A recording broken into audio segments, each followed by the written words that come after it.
the U.S. has carried out a major military operation.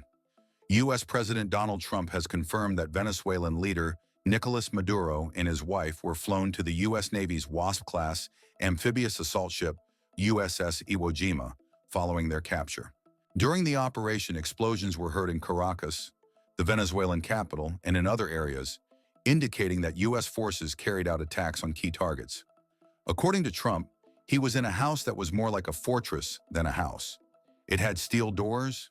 It had what they call a safety space, where it's solid steel all around. He was trying to get into it, but he got bum rushed so fast that he didn't. Trump noted that U.S. forces had blowtorches and other equipment they were prepared to use if Maduro had been able to make it into that secure space. As per reports like from CBS News, the mission was carried out by Delta Force, the U.S. military's top special mission unit. In this video, Defense Updates sheds light on Delta Force that captured Venezuelan dictator Nicolas Maduro. Before we proceed, a word on NordVPN, which is one of the most trusted and fastest VPN brand that has a no-log policy validated by Deloitte. NordVPN provides a 256-bit encrypted tunnel that protects your privacy and also enables you to access contents that are blocked based on geolocation. Its threat protection system helps you avoid phishing, scams, and malware. NordVPN application is available for all the major platforms as well as browsers. Get an exclusive NordVPN deal with massive saving by going to nordvpn.com/defense or clicking the link in the description. It's risk-free with Nord's 30-day money-back guarantee.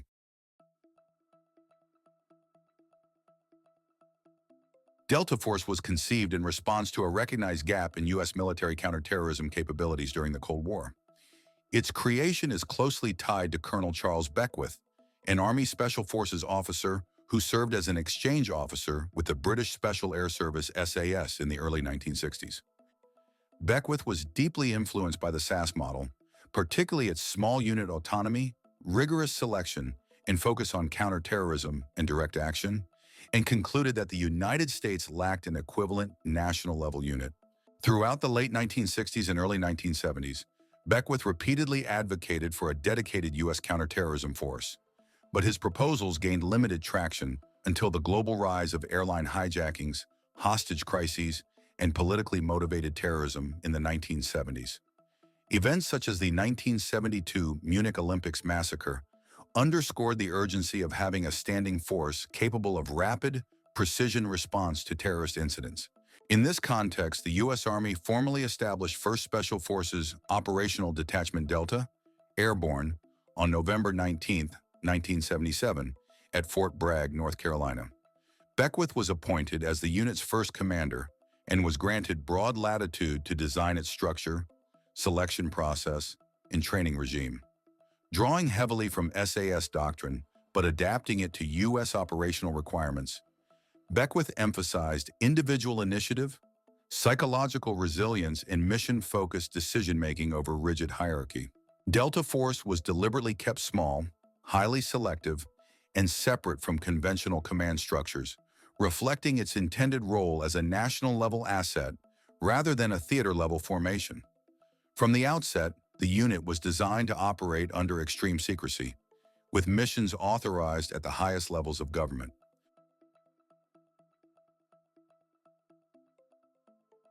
Delta Force is the U.S. Army's Tier 1 Special Missions Unit, tasked with executing the nation's most sensitive, high-risk operations in direct support of national leadership.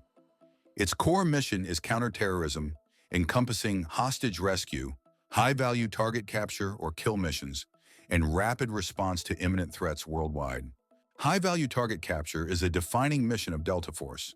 Operators are trained to assault heavily defended structures, urban buildings, aircraft, ships, and underground facilities.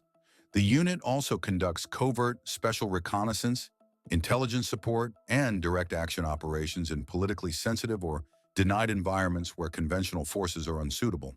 Additional responsibilities include personnel recovery, counter-proliferation missions involving weapons of mass destruction or advanced technologies, and preparation of the battle space ahead of larger military campaigns.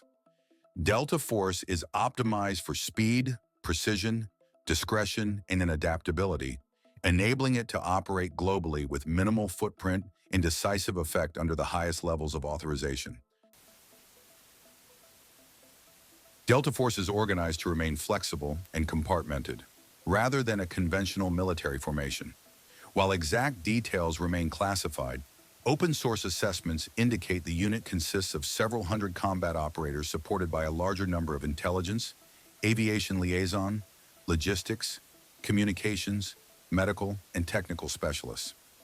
Delta Force is broadly structured into multiple assault squadrons, each capable of operating independently or as part of a larger task force. These squadrons are typically identified by letter designations, commonly A, B, C, and D squadrons, and are composed of several troops which function as the basic tactical elements. Each troop is organized to support distinct mission profiles, such as direct action, reconnaissance, or sniper operations. In addition to the assault squadrons, Delta maintains specialized elements responsible for intelligence integration, operational planning, training, and clandestine activities. Aviation support is provided primarily through close integration with the 161st Special Operations Aviation Regiment, enabling precision insertion, extraction, and fire support. The unit operates under the operational control of Joint Special Operations Command, JSOC, allowing it to rapidly assemble joint task forces with Navy, Air Force, intelligence community, and allied special operations elements as mission requirements dictate. Delta Force recruits exclusively from within the U.S. military. While the majority of candidates come from the Army Special Forces and the 75th Ranger Regiment, personnel from all service branches are eligible to volunteer, provided they meet stringent service, rank, and performance prerequisites. Candidates are expected to possess exceptional physical conditioning, combat experience, emotional stability, and an established record of professionalism. Prior special operations experience, while common, is not formally mandatory. The Delta Force selection process is widely regarded as one of the most demanding in the world. It places a disproportionate emphasis on mental resilience, judgment under stress, and individual problem-solving ability, rather than purely physical performance.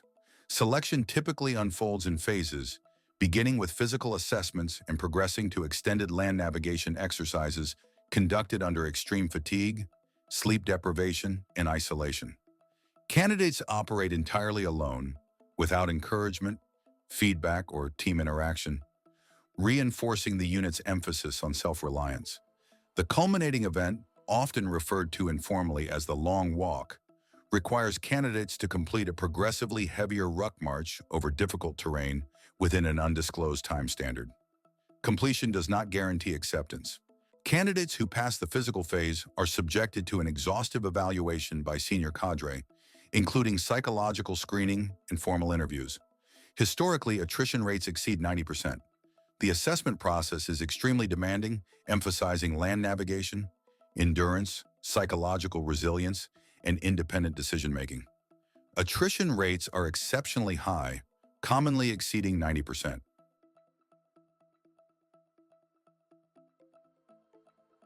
Those selected enter the Operator Training Course, a multi-month program that transforms selected soldiers into fully mission-capable Delta operators. Training focuses on advanced marksmanship, close-quarters battle, breaching techniques, demolitions, surveillance and counter-surveillance, and clandestine tradecraft.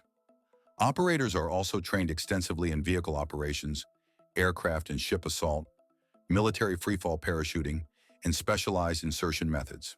Those who pass selection enter the Operator Training Course, which lasts several months and covers advanced marksmanship, close-quarters battle, breaching, demolitions, surveillance, communications, and tradecraft.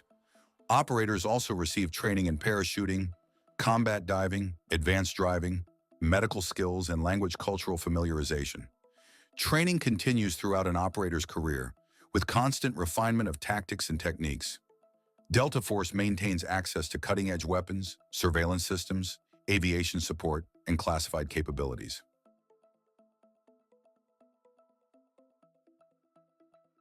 The operation was not easy, especially since Nicolas Maduro was on high alert. Venezuelan ruling party leader Nahum Fernandez said Maduro and his wife were at their home within the Fuerte Tiuna military installation when they were taken by U.S. forces. Satellite pics showed damage to Fuerte Tiuna from where Venezuela president was captured. Importantly, the precision operation successfully extracted Mr. Maduro with no loss of American life. While there is surely some internal help, this operation shows how good Delta Force is. Viewers may note, despite its secrecy, Delta Force is not a rogue or unofficial organization. It is a formally established U.S. Army unit. While often portrayed in popular culture as near mythical, its operators are elite professionals shaped by rigorous training rather than superhuman abilities. Delta Force operators works closely with other U.S. units, including Naval Special Warfare Development Group, SEAL Team 6, and Air Force Special Tactics units. In this operation, many American aerial and naval assets collaborated to execute the mission, with Delta Force being in the forefront.